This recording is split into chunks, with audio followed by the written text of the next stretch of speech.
Welcome to our YouTube channel. तो चलो students, आज हम ऐसा टॉपिक पढ़ने जा रहे हैं जो हर एक कॉम्पिटिटिव एग्ज़ाम के लिए हमारे लिए बहुत इम्पॉर्टेंट है, चाहे वो हाई स्कूल का स्टूडेंट हो या कोई कॉम्पिटिटिव एग्ज़ाम्स लिखने वाले हो। हर एक के लिए ये वीडियो आपके लिए यूज़फुल रहेगा। तो आज का विषय स्टार्ट करने से पहले मैं कुछ शब्द शामपट पर लिखने वाली हूँ। चलो, ऐसे शब्द जो हमें आसपास सभी वस्तुएं ऐसे दिखाई देते हैं, ऐसी कौन सी वस्तुएं हैं, कौन से पदार्थ हैं जो हमें दिखाई देते हैं। तो मुझे जो दिखाई दे रहे हैं वो लिखेंगे हम। चलो, मैं अब घर में हूँ तो घर। अच्छा, अभी मुझे दिखाई दे रहा है ये पेन, पेन लिखूंगी।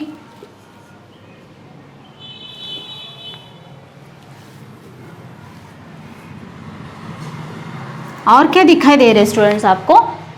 यस, मुझे कुर्सी दिखाई दे रही है। यस, कुर्सी, सॉरी।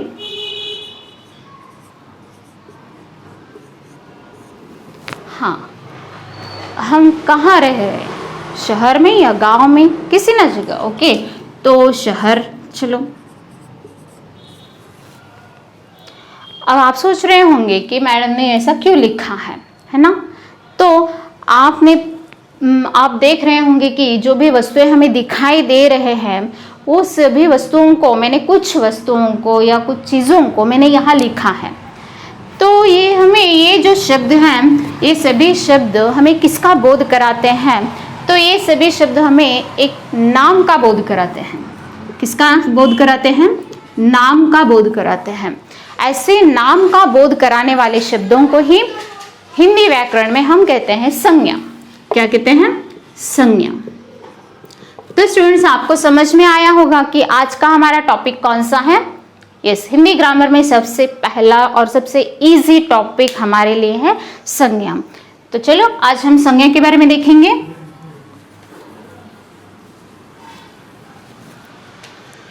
हेडिंग लिखेंगे हम संज्ञा।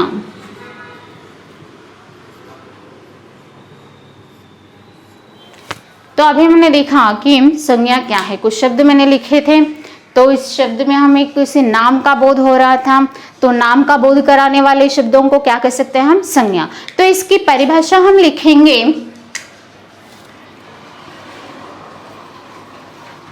परिभाषा, किसकी परिभाषा लिख रहे हैं हम?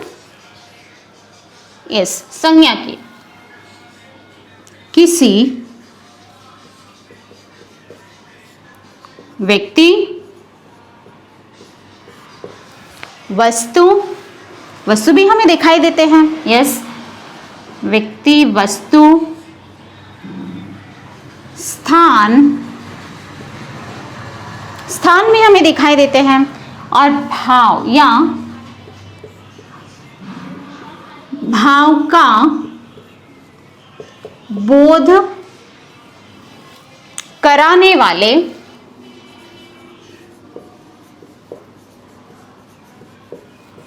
शब्दों को क्या कहते हैं? संज्ञा कहते हैं। यस, अभी हमने देखा कि कुछ एग्जाम्पल्स हमने देखे हैं।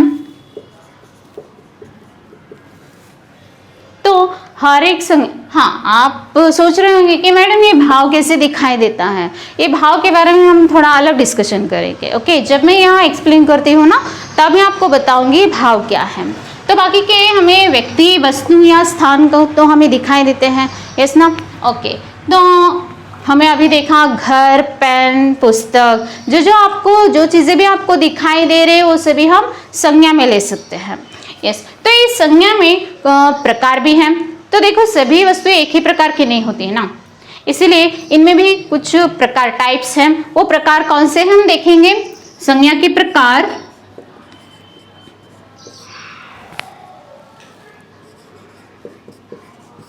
कितने हैं प्रकार? यस, 5 प्रकार है। कितने प्रकार है? 5 प्रकार है। हमारे हाथों में उंगलियां कितनी है? 5 है। यस, संज्ञा के प्रकार भी कितने हैं? 5 है। तो पहला प्रकार कौन सा है? यस, अगर आपको आता है तो मेरे साथ कहिए। व्यक्तिवाचक संज्ञा,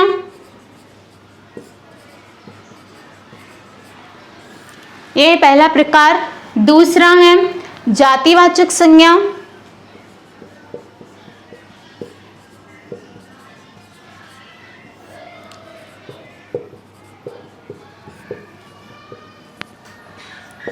तीसरा प्रकार है समूहवाचक संज्ञा।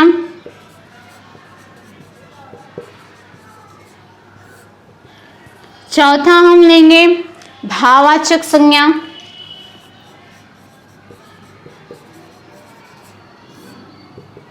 और पांचवा प्रकार है हमारा द्रव्यवाचक संज्ञा।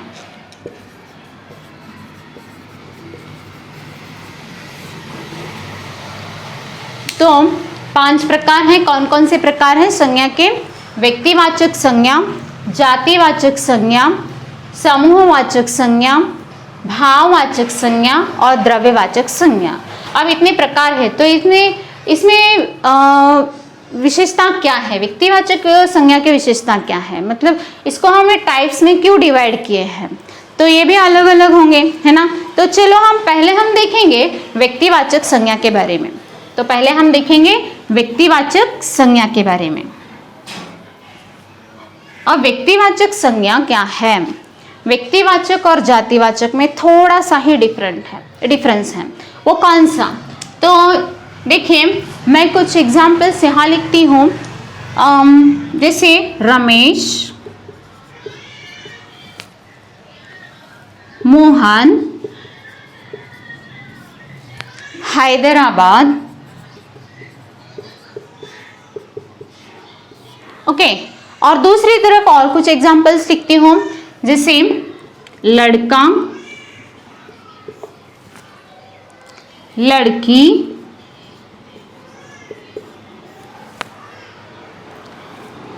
पशु, पक्षी। Okay students, listen carefully. यहाँ मैं व्यक्तिवाचक संज्ञा तो मैंने स्टार्ट की है, लेकिन यहाँ दोनों को डिफरेंस, व्यक्तिवाचक में और जातिवाचक में डिफरेंस क्या है बताने के लिए अगर मैं आपको इस तरह एक्सप्लेन करूँ तो आपको व्यक्तिवाचक और जातिवाचक में डिफरेंस क्या है आसानी से समझ में आएगा। तो देखिए, यहाँ मैंने लिखा है रमेश, मोहन, हैदराबाद। क्या लिखा है? रमेश, मोहन, हैदराबाद। और यहाँ मैंने लिखा है लड़का, लड़की, पशु और पक्षी ना। तो आपको इन दोनों में डिफरेंस क्या नजर आ रहा है? कौन सा डिफरेंस आपको नजर आ रहा है यहाँ? तो यहाँ हमें पर्टिकुलर नेम हमें दिखाई दे रहा है ना। लड़का है, लेकिन कौन सा लड़का है? उसका नाम क्या है? उसका नाम है रमेश। यहाँ भी एक नाम लिखा है मैंने मोहन। मोहन भी एक व्यक्ति है, एक लड़के का नाम है। तो मतलब यहाँ हम पर्टिकुलर नेम यहाँ हम मेंशन कर रहे हैं। हैदराबाद एक स्थान का नाम है, मतलब यहाँ भी हम पर्टिकुलर नेम हम यूज कर रहे हैं। तो यहाँ देखो लड़का, ओके लड़का है, लेकिन कौन है वो? कौन सा लड़का है? पर्टिकुलर वहाँ हमें क्लैरिटी मिल रही है क्या? नहीं मिल रही है। तो एक जाति का बोध कराते हैं यहाँ लड़की, लड़की एक जाति का बोध कराते हैं। सपोज हमने लिखा मानव, मानव भी एक जाति का बोध कराता है ना। यहाँ लिखा मैंने पशु, पशुओं की भी एक जाति होती है। पक्षी, पक्षियों की भी एक जाति होती है ना। तो यहाँ हम पर्टिकुलर नेम हमने मेंशन किया और यहाँ एक जाति का हमें बोध कराता है। तो ये दोनों डिफरेंस आपको समझ में आया होगा। एक चलो हम परिभाषा लिखेंगे। परिभाषा लिखने के बाद आपको क्लियरली समझ में आएगा कि व्यक्तिवाचक संज्ञा का परिभाषा क्या होगी और जातिवाचक संज्ञा की परिभाषा क्या होगी। व्यक्तिवाचक संज्ञा में परिभाषा हम लिख सकते हैं किसी विशेष व्यक्ति, वस्तु या स्थान का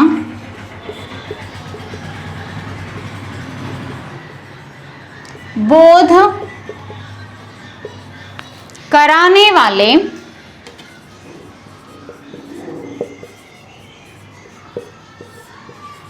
शब्दों को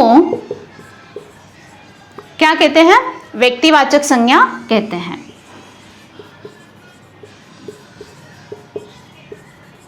व्यक्तिवाचक संज्ञा कहते हैं।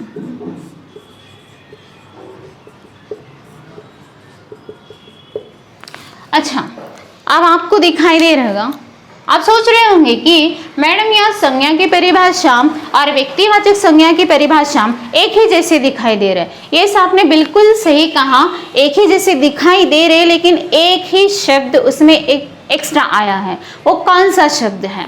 वो है विशेष। वो शब्द कौन सा है? तो विशेष।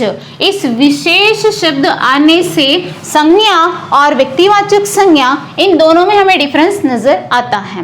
अभी हमने बताया कि जिस तरह रमेश, मोहन, ऐसे मैंने जो नाम लिखे थे, मतलब एक विशेष व्यक्ति के बारे में हम बता रहे हैं, तो ऐसे जो शब्द होते हैं वो हम ले सकते हैं व्यक्तिवाचक संज्ञा में। उदाहरण के लिए हम ले सकते हैं,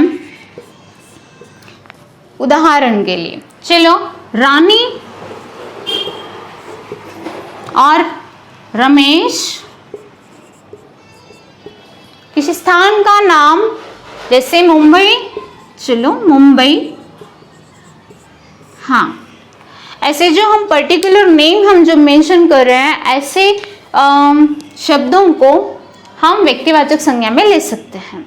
अभी मैंने जातिवाचक भी लिखा। चलो, इसी डेफिनेशन में आप बताएंगे कि जातिवाचक संज्ञा का डेफिनेशन क्या होगा। इसी में लिखेंगे क्या? किसी विशेष व्यक्ति, वस्तु या स्थान का बोध कराने वाले जाति का नाम जातिवाचक संज्ञा होगा? नहीं मैडम, यहाँ आपने संज्ञा और व्यक्तिवाचक संज्ञा में दोनों भी सेम है ना, तो चलो हम जातिवाचक में भी ऐसे ही लिखेंगे। नहीं, जातिवाचक में हमारा डेफिनेशन चेंज होगा। चलो हम लिखेंगे जातिवाचक संज्ञा क्या है।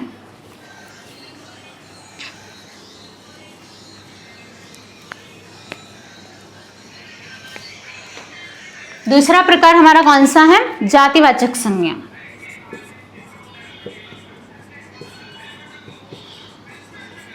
जातिवाचक संज्ञा,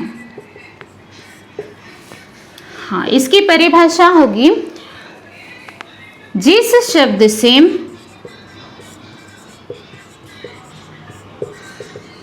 किसी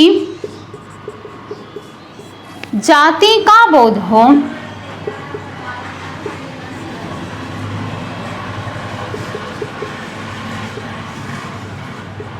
उसे क्या कहते हैं?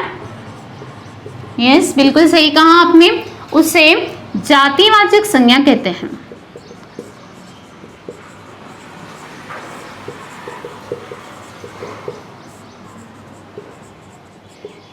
यस, जातिवाचक संज्ञा कहते हैं। अभी मैंने आपको कुछ उदाहरण दिए थे। पशुओं की जाति, उदाहरण के लिए हम ले सकते हैं पशु, पक्षी, जानवर, पेड़, पौधे, है ना? यस, तो आदि ये सभी जातिवाचक संज्ञा के उदाहरण हैं। अब आपको समझ में आया होगा कि व्यक्तिवाचक और जातिवाचक में डिफरेंस क्या है। व्यक्तिवाचक मतलब पर्टिकुलर एक नेम अगर हमने मेंशन किया तो वो होगा व्यक्तिवाचक में, और पर्टिकुलर नेम अगर हमने मेंशन नहीं किया तो वो होगा जातिवाचक में। अब मैं आपको कुछ एग्जांपल्स देती हूँ। फॉर एग्जांपल देखिए, मैं लिखूंगी यहाँ फूल। क्या लिखूं? यहाँ फूल। अब बताइए ये व्यक्तिवाचक है या जातिवाचक? यस, फूलों की एक जाति है तो हम लिखेंगे जातिवाचक। यस, बिल्कुल सही कहा आपने। अच्छा, अब मैं लिखूंगी गुलाब। अब बताइए ये क्या है, व्यक्तिवाचक या जातिवाचक? कंफ्यूज हो गए ना आप? यस, तो यहाँ है फूल, तो ये तो जाति का बोध करा रहा है, तो फूलों की एक जाति है तो ये जातिवाचक में। लेकिन फूलों में एक जाति है तो गुलाब, इसको हम किस में रखेंगे? जातिवाचक में या व्यक्तिवाचक में? आप गेस कर रहे होंगे ये गुलाब, हाँ, फूलों में एक टाइप है तो हम व्यक्तिवाचक में लेंगे। नहीं स्टूडेंट्स, ये गुलाब क्या है? तो ये भी जातिवाचक में ही होगा। तो देखिए स्टूडेंट्स, व्यक्तिवाचक के आप सोच रहे होंगे कि फूलों में एक प्रकार है तो हम व्यक्तिवाचक में लेंगे, नहीं, लेकिन यहाँ गुलाब की भी एक जाति है, गुलाब की भी एक जाति रहती है, दूसरी चमेली की भी एक जाति रहती है, मतलब फूलों में भी एक एक प्रकार की जातियाँ रहती हैं, एक एक प्रकार के फूल रहते हैं, तो उनको हम जातिवाचक संज्ञा में लेना चाहिए। ओके, कन्फ्यूजन कुछ भी नहीं स्टूडेंट्स। अगर एक पर्टिकुलर मतलब उनके जैसा दूसरा कोई नहीं है, उनके जैसा दूसरा कोई नहीं है, तो ऐसे व्यक्तियों को, वस्तुओं को हम व्यक्तिवाचक में ले सकते हैं, लेकिन उनके जैसा दूसरा है तो हम उसको किस में ले सकते हैं? जातिवाचक में ले सकते हैं ना। तो अब आपको डाउट आया होगा, चलो मैडम यहाँ रमेश, ओके, रमेश एक लड़के का नाम है, तो इस लड़के का नाम रमेश है, एक लड़का है वहाँ जा रहा है, रमेश है, और आप सोच रहे हैं कि वो तो व्यक्तिवाचक है। अब आप सोचेंगे मैडम रमेश नाम के बहुत सारे लड़के होंगे ना, फिर वो जातिवाचक में लेंगे या व्यक्तिवाचक में लेंगे? आपका डाउट बिल्कुल सही है। तो ये जो रमेश हैं व्यक्तिवाचक ही हैं, क्या है? व्यक्तिवाचक ही है। तो इस रमेश नाम के लड़के तो बहुत होंगे, लेकिन उसके जो पर्सनालिटी है, उनके जो थॉट्स हैं, उनके जो विचार है, वो सभी एक ही रहेंगे। दूसरे व्यक्ति में वैसे, इस रमेश में वैसे विचार हो, वैसे पर्सनालिटी हो, वैसे नहीं रहेगी। मैडम आप कहेंगे जुड़वे भाई रहते हैं, अगर दोनों का नाम अगर हम रमेश रखें तो वहाँ व्यक्तिवाचक होगा। अच्छा, अगर हम एक व्यक्ति के बारे में बात कर रहे हैं तो वो रमेश होगा, ओके, वो व्यक्तिवाचक होगा, लेकिन दूसरे रमेश, उसी रमेश के जैसा वो दूसरा रमेश नहीं होगा। मतलब दोनों में अलग अलग विशेषताएं हमें पाई जाती है, तो ऐसे शब्दों को हम लेंगे व्यक्तिवाचक संज्ञा में।